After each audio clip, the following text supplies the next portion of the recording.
We call this question stem as sufficient assumptions. Let's read it together.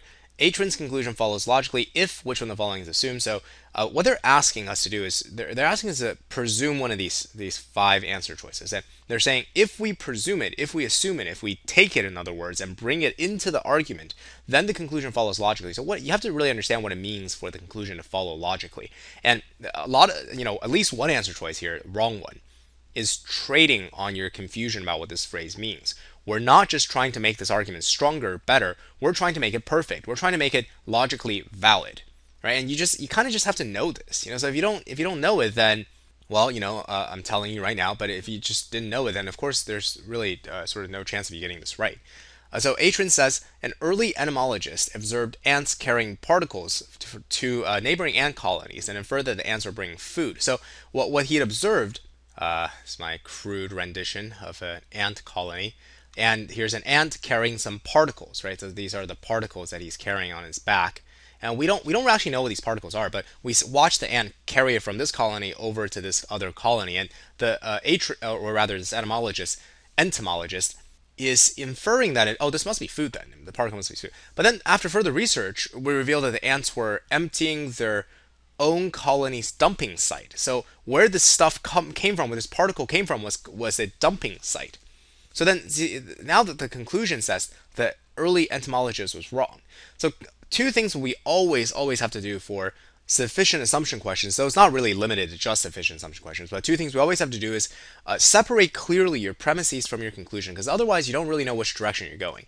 Right? What's going on now is that the premises sort of support the conclusion, but not all the way, and we're trying to make the premises in conjunction with the correct answer choice make this conclusion inevitable.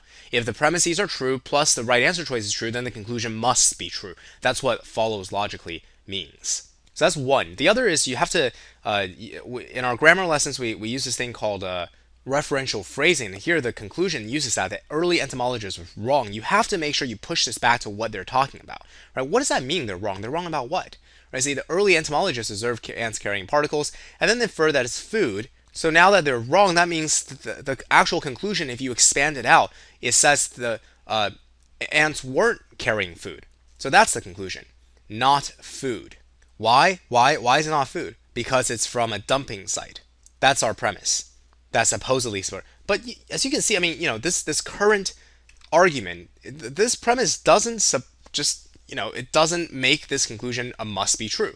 Why can't particles from a dumping site be food? Right? You see, we're making that assumption that particles from dumping sites can't be food, and that's exactly what we have to say. Right? So in order for this argument to work, we have to insert the additional premise that if it's from a dumping site, then it cannot be food. And you see, with this additional premise, then this argument becomes valid. If a particle is from a dumping site, it can't be food. This particle is from a dumping site, therefore this particle can't be food.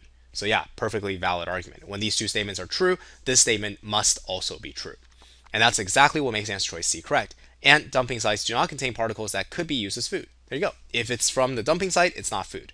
Right? So if you see and understand the structure of a sufficient assumption question to be like this, then you'll bypass a lot of the traps that they'll lay out for you. Otherwise, take a look at answer choice E. The entomologist cited that this guy here retracted his conclusion, was determined that the particles the ant carry came from the dumping site. And you're thinking, oh, this is a great answer choice, right? Because especially if you sort of go through all these, you're at answer choice E. Psychologically, you're a little bit panicking, and we're trying to say that entomologist was wrong, and then E tells you that he himself even retracted his conclusion. But that doesn't mean that he's wrong. Like imagine if I don't know, like Copernicus proposed that the sun is in the center of our solar system, and then later he retracted that statement. Does that mean he's wrong? You see, that doesn't mean he's wrong. That or I should say, his original statement was wrong. His retraction is wrong. So that's what makes E tricky. But of course, you wouldn't even be tempted by this if you knew that this is the structure of a sufficient assumption question. A says ant societies don't interact in all the same ways that human societies do. That's great. That's fine. So, but that doesn't help our premises make our conclusion it must be true. B says there is only weak evidence for the view that ants have capacity to make use of objects, gifts. I don't care that the evidence for this view is weak.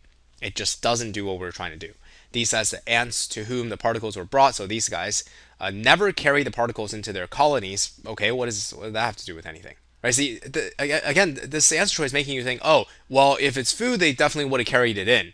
So if they didn't carry it in, that means it's not food. But that's just not true. They never carried it in because, I don't know, because they ate it on the spot.